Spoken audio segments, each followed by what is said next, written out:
बिस्मिल्लाहिर्रहमानिर्रहीम। Lecture of biology for 10th class. Topic जो हम डिस्कस कर रहे हैं वो है हमारे पास फूलदार पौधों में सेक्सुअल रिप्रोडक्शन। हमने ये पढ़ा था कि सेक्सुअल रिप्रोडक्शन कौन सी रिप्रोडक्शन होती है, तो ऐसी रिप्रोडक्शन जिसमें गैमेट्स इन्वॉल्व होते हैं उसे हम सेक्सुअल रिप्रोडक्शन कहते हैं। और गैमेट्स क्या होते हैं? एग सेल्स और स्पर्म सेल्स को गैमेट्स का नाम दिया जाता है। जब रिप्रोडक्शन होती है तो मेल से स्पर्म सेल और फीमेल से एग सेल यूनाइट होते हैं और जाइगोट बनता है जो कि डिप्लॉयड होता है। आज हम पढ़ेंगे फीमेल रिप्रोडक्टिव पार्ट यानी फूल का मादा तौलीदी हिस्सा जो कि गायनेशियम है। ये जो स्ट्रक्चर आपको नज़र आ रहा है इसे हम गायनेशियम का नाम देते हैं। इसकी अगर इकाइयों की बात करें तो वो हमारे पास कार्पल है। जैसे कैलक्स की इकाइयों को हमने सेपल कहा था, कोरोला की इकाइयों को हमने पेटल्स कहा था, और इसी तरह से हमने एंड्रोशियम की इकाइयों को स्टेमन कहा था।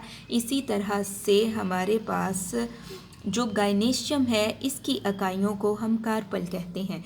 अगर इसका स्ट्रक्चर देखें, कार्पल में एक ओवरी प्रेजेंट है जो कि सबसे नीचे है। ओवरी में ओव्यूल है। ओवरी के ऊपर अगर दरमियान में देखें तो स्टाइल है, और अगर ऊपर देखें बलाई जगह पे देखें तो ये हमारे पास स्टिग्मा है। यानी ओवरी और स्टिग्मा के दरमियान में हमारे पास स्टाइल प्रेजेंट है। ओवरी और स्टिग्मा के दरमियान में हमारे पास स्टाइल प्रेजेंट है। अब ओव्यूल के अंदर एक स्पोर बनता है जिसे मैक्रोस्पोर का नाम दिया जाता है, और ये हैप्लॉइड मैक्रोस्पोर है, मियोसिस के थ्रू बनता है।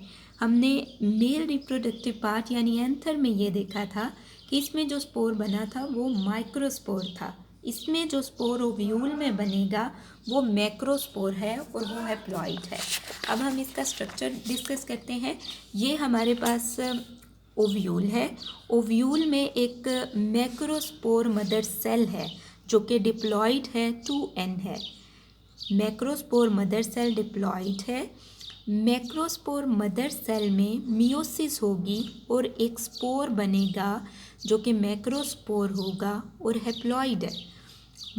मैक्रोस्पोर मदर सेल में मियोसिस हुई और उससे स्पोर बना जिसे मैक्रोस्पोर कहते हैं।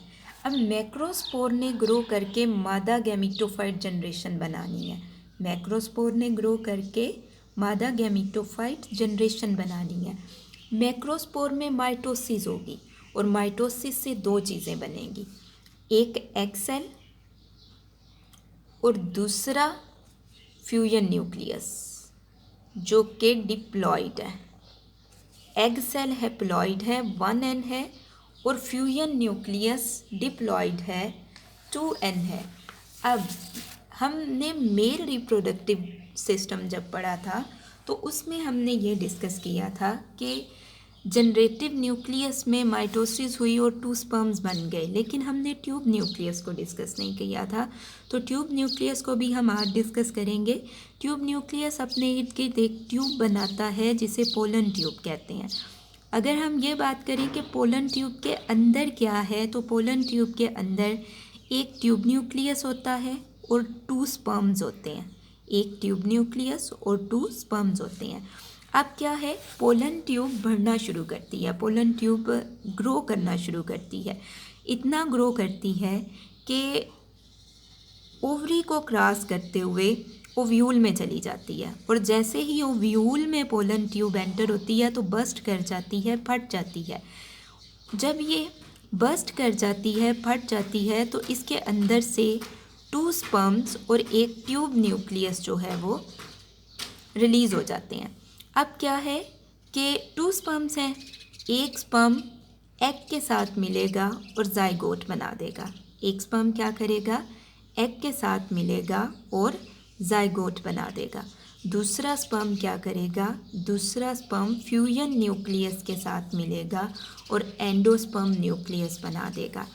एक स्पर्म जाइगोट के साथ एग के साथ मिलेगा और जाइगोट बना देगा। दूसरा स्पर्म जो है वो फ्यूजन न्यूक्लियस के साथ मिलेगा और एंडोस्पर्म न्यूक्लियस बना देगा और एंडोस्पर्म न्यूक्लियस ट्रिप्लॉइड होगा।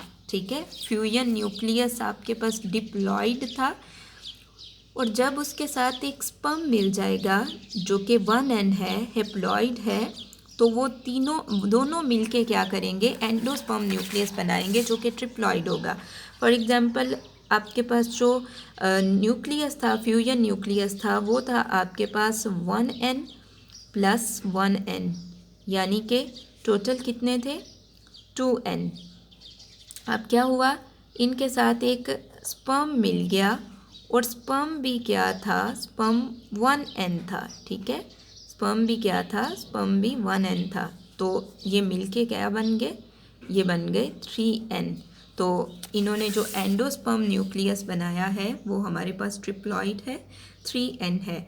अब क्या है कि हमारे पास नेक्स्ट जो है जाइगोट, वो एम्ब्रियो बना देगा और एंडोस्पर्म न्यूक्लियस से हमारे पास एंडोस्पर्म टिश्यू बन जाएगा। जाइगोट एम्ब्रियो बना देगा और एंडोस्पर्म न्यूक्लियस हमारे पास एंडोस्पर्म टिश्यू बन जाएगा। इसी तरह से ओवरी जो है वो हमारे पास फल बना देती है और ओव्यूल बीज बना देता है। ओव्यूल बीज बना देता है, ओवरी फल बना देती है। तो ये हमारे पास जो है वो पूरे का पूरा स्ट्रक्चर है। पूरा हमने डिस्कस कर लिया कि किस तरह से फ्लावर्स के अंदर रिप्रोडक्शन होती है सेक्सुअल। सो यहाँ से आपको जो क्वेश्चंस आएंगे वो आप नोट करें। सवाल नंबर 1 क्या है, गायनेशियम पर नोट लिखें। तो उसके आंसर में आप ये लिखेंगे, ये हम पूरा पढ़ चुके हैं, समझ चुके हैं। इसकी हम रीडिंग कर लेते हैं। चौथा घेरा यानी गायनेशियम फूल का मादा तौलीदी हिस्सा है। इसकी इकाइयों को कार्पल या पिस्टल्स कहते हैं। हर कार्पल एक ज़ेरी ओवरी, दरमियानी स्टाइल और बालाई स्टिग्मा पर मुश्तमिल होता है। ओवरी के अंदर एक या ज़्यादा ओव्यूल्स मौजूद होते हैं। ओव्यूल के अंदर मियोसिस के ज़रिए एक हैप्लॉइड मैक्रोस्पोर बनता है। मैक्रोस्पोर नमू पाकर मादा गैमीटोफाइट जनरेशन तैयार करता है। इस दौरान मैक्रोस्पोर माइटोसिस करके एक एग सेल और कुछ मुतलका साख्तें मसलन फ्यूजन न्यूक्लियस बनाता है। एग सेल और मुतलका साख्तें पौधे की मादा गैमीटोफाइट जनरेशन होती हैं। तो ये हम सारा पढ़ चुके हैं। इसके आंसर में आप यहाँ से यहाँ तक लिखेंगे। क्वेश्चन नंबर 2 आपको गिवन है, डबल फर्टिलाइजेशन की तारीफ़ करें। पेज नंबर 95 पे इसका आंसर है। यहाँ से पोलन ट्यूब के अंदर एक ट्यूब न्यूक्लियस और 2 स्पर्म्स होते हैं। पोलन ट्यूब स्टाइल और ओवरी के अंदर से नीचे की तरफ बढ़ती है और ओव्यूल में दाखिल हो जाती है। यहाँ ये फट जाती है और इसमें से 2 स्पर्म्स खारिज होते हैं। दोनों स्पर्म्स मादा गैमीटोफाइट में दाखिल होते हैं। एक स्पर्म एग सेल के साथ मिल जाता है और एक डिप्लॉइड जाइगोट बनाता है। दूसरा स्पर्म डिप्लॉइड फ्यूजन न्यूक्लियस के साथ मिल जाता है और एक ट्रिप्लॉइड न्यूक्लियस बनाता है जिसे एंडोस्पर्म न्यूक्लियस कहते हैं। चूँकि इस फर्टिलाइजेशन में 2 मिलाप हुए हैं इसलिए इसे डबल फर्टिलाइजेशन कहा जाता है। अब इसको थोड़ा सा दोबारा देखते हैं, इसे डबल फर्टिलाइजेशन क्यों कहा जाता है। चूँकि 2 स्पर्म्स आए थे, एक स्पर्म एग सेल के साथ मिल गया और उसने जाइगोट बना दिया और दूसरा स्पर्म फ्यूजन न्यूक्लियस के साथ मिला और उसने एंडोस्पर्म न्यूक्लियस बना दिया। 2 फर्टिलाइजेशन हुई ना, एक स्पर्म एग के साथ मिला, दूसरा स्पर्म फ्यूजन न्यूक्लियस के साथ मिला। इस वजह से इसे डबल फर्टिलाइजेशन का नाम दिया जाता है। और इसके आंसर में आपने यहाँ से यहाँ तक लिखना है।